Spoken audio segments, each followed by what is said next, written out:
I'm going to break this third PowerPoint part into two parts because it's beginning to get a little long.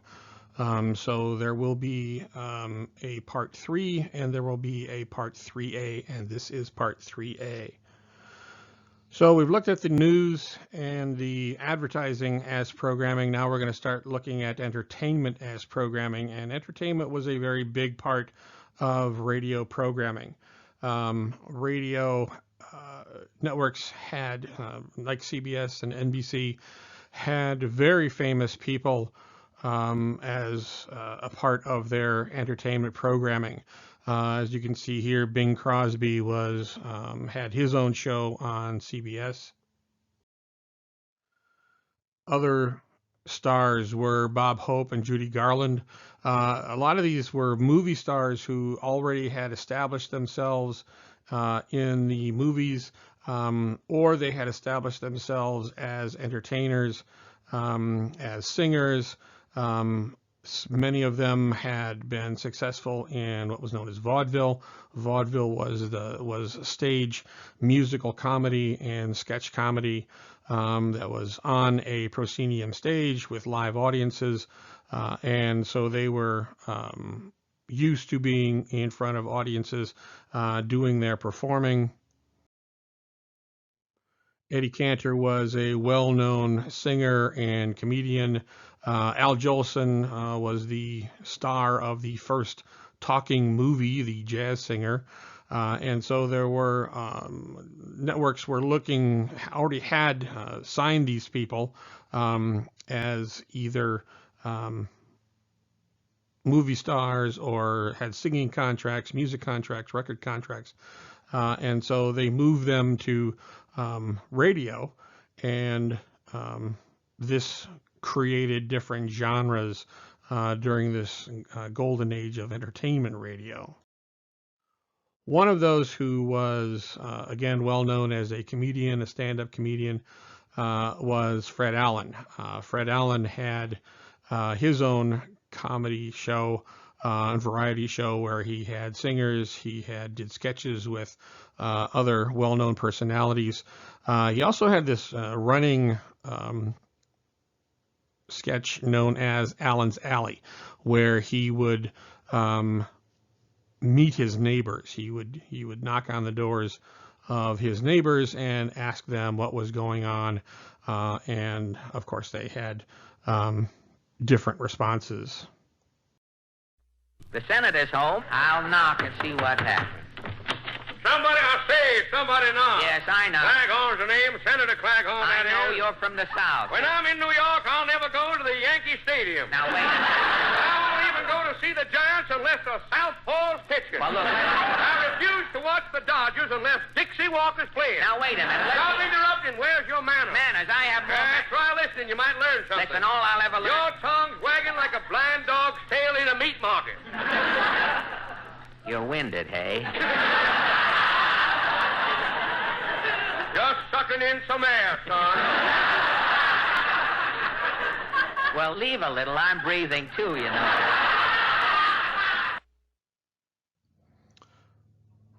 This was a running gag on his program, and each week the same characters would come out, but they would make comments and comedy about the world situation or the U.S. government or what might be something that is in the news during this particular time. Two more entertainers who made their way to radio were George Burns and Gracie Allen. They were a husband and wife comedy team. George was the straight man to Gracie's kind of ditzy wife, homemaker, which was really untrue. She was a very smart, very brilliant woman, but this was her character in their comedic team. In this little clip, they're making comments. They're talking about the man of the first half century, and Gracie makes a reference to an actor named Charles Boyer. Charles Boyer was a leading man and supposed to be a romantic lead in many of the movies that people were going to see. As the new half-century gets underway, the favorite pastime seems to be choosing the outstanding men of the last half-century. Magazines and newspapers have published their selections, but Gracie seems to think one important name has been omitted. Thomas Edison, Winston Churchill. How can they pick men like that to head the list? I'm interested to know, Gracie, who's your choice? Need you ask, George? I'm thinking of a man whose glorious romantic voice has thrilled millions. The birds are sweetly singing and perfume flowers are bringing in the wind tonight. A man whose charm and talent are world famous. Gracie, this is getting embarrassing. Only one man should top this list, Charles Boyer. Charles Boyer? Mm-hmm. You put him ahead of Edison? Yep. Edison invented electric lights. With Boyer, who needs them? You know, Gracie, for a minute there, instead of Boyer, I thought that you thought that I belonged on that list of great men. Oh, well, you see, George, you're my husband, and I don't think of you as a man. Well, thanks. I mean, I don't think of you as a man who does anything. Thanks again. I mean, I don't think of you as a man who does anything romantic. A triple thanks and stop thinking about it. Oh, now I've hurt your feelings. And I didn't mean to, George. You know, I'd rather be married to you than any man on this list. Churchill, Edison, Stalin, Hitler. You have just earned my fourth thank you. Eventually, Burns and Allen would make their way to television as well, but they became very well known on radio and were very popular with listening audiences. Not only were there comedy and variety shows, but there were also the dramas, the mysteries, the action shows as well that were also very popular.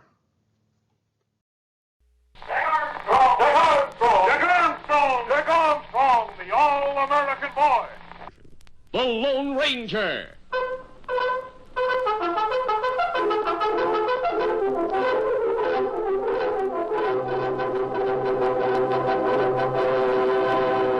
Hi-yo, Silver!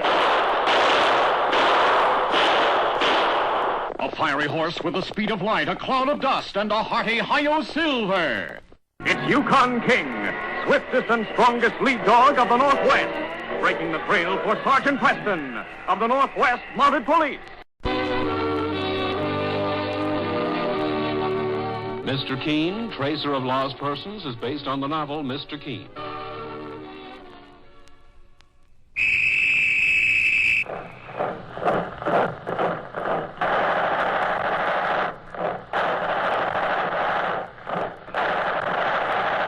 Now, Gangbusters presents the case of the Heartless Harborer.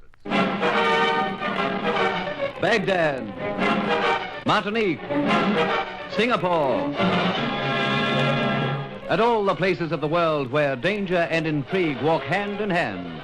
There you will find Steve Mitchell on another dangerous assignment. Who knows what evil lurks in the hearts of men?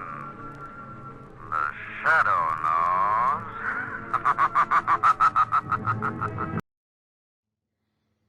Many of these programs would make it to television eventually. The Lone Ranger, Yukon King became TV properties also and became very popular, particularly with young people who enjoyed this kind of adventure mystery program. There was also radio theater. These were theater productions that either were written for radio or they may have been theater productions that had actually been in the theaters, but then had been adapted to be performed on radio. theater production or radio theater is always entertaining, was always entertaining, and it was relatively inexpensive to do because it was the actors standing around microphones with the scripts in their hands, so they didn't really have to memorize their lines, and then acting with their voices, and with those voices would be also sound effects. You had a sound effects person in the corner making all those sounds that would help to emphasize the action that the characters were going through during the production. Probably the most famous or potentially infamous theater groups was Mercury Theater. Mercury Theater was founded by Orson Welles, who was a very young, ambitious, up-and-coming film producer, director, actor, writer. He had this Mercury Theater group before he started making films, and probably the most famous or again infamous production by the Mercury Theater is The War of the Worlds. Wells adapted the H.G. Wells novel of War of the Worlds into a more modern version to be played on radio. He fashioned it in a radio news report format. That is, that there was an anchor in New York studios, and there were reporters in the field reporting on what was happening as these Martians were landing and as they were encountering humans, and what was happening, the disasters that were happening in the field. It aired on October 30th, the night before Halloween in 1938. There was an announcement at the beginning of the program, and there was an announcement at the end of the program that this was a drama. It was not a news report. However, there were no interruptions in the middle of the program to again let people know that this was not a true thing. This wasn't really happening. And consequently, this added to a lot of confusion with the listening public. The Columbia Broadcasting System and its affiliated stations present Orson Welles and the Mercury Theater on the air in The War of the Worlds by H.G. Wells.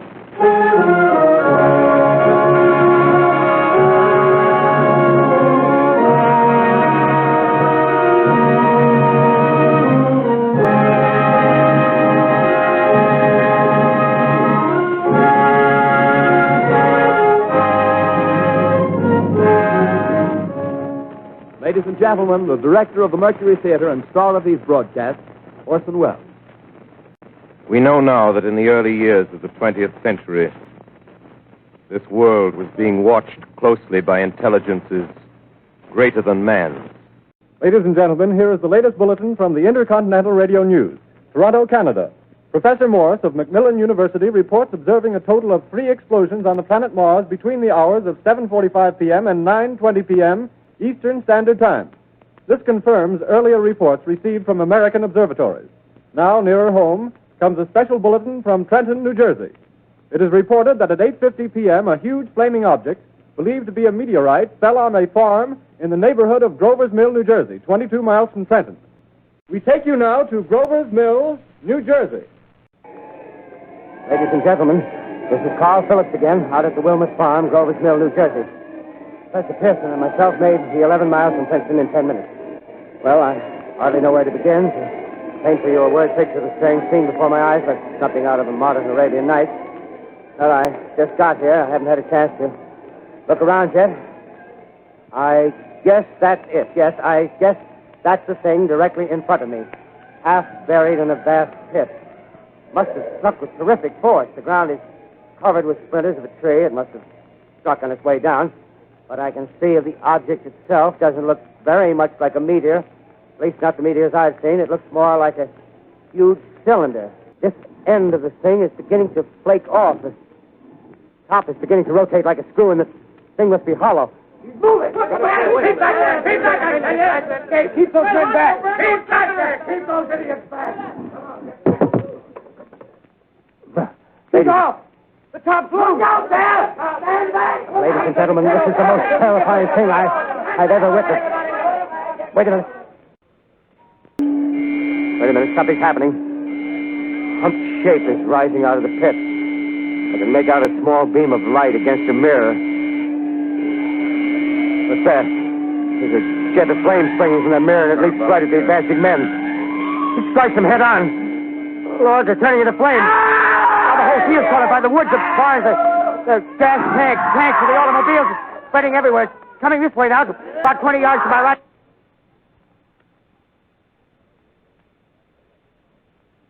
Ladies and gentlemen, due to circumstances beyond our control, we are unable to continue the broadcast from Grover's Mill. Evidently, there's some difficulty with our field transmission. However, we will return to that point at the earliest opportunity.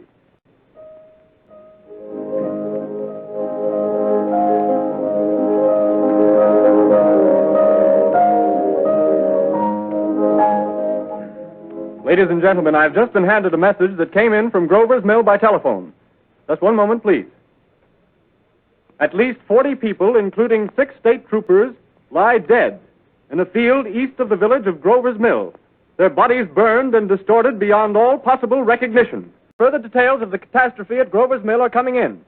The strange creatures, after unleashing their deadly assault, crawled back in their pit and made no attempt to prevent the efforts of the firemen to recover the bodies and extinguish the fire. Ladies and gentlemen, here is a bulletin from Trenton. It is a brief statement informing us that the charred body of Carl Phillips has been identified in a Trenton hospital. Now, imagine turning this on in the middle of this production and hearing all of this, hearing this news report that said that we were being invaded from Mars and that they had these death rays and people were being killed. You'd kind of go into a panic and trying to find out what was going on. Well, a lot of people did that. A lot of people were calling the radio network to find out what was going on. There were others who were sure that this was the end of the world. There were a couple of suicides. Other things, silly things that people were doing were wrapping their heads with aluminum foil because they thought this would protect them from the fiery death ray that was coming. The next day, there were young men were lining up outside of military recruiting offices to join the fight against these aliens. I mean, this was something that people didn't understand. This was new to them. Remember that a year before, we had just had Herb Morrison's report on the destruction of the Hindenburg. This was, and this was a live event. I mean, they saw that in newsreels later that this is what happened to the Hindenburg. So when you have a news report going on saying that we're being invaded by Mars and that they have death rays and are killing people, you're likely to believe it. If you didn't hear the disclaimers at the beginning and at the end. Well, of course, what this does is it spurs Congress and the Federal Communications Commission to come up with rules that say that you can't do this anymore on radio and eventually on television. If you are going to have a dramatic account of a fictional event, and you're going to frame it in a news format, you have to make sure that the listeners know that this is fiction, that this is a drama. It is not reality happening in real time. So regulations were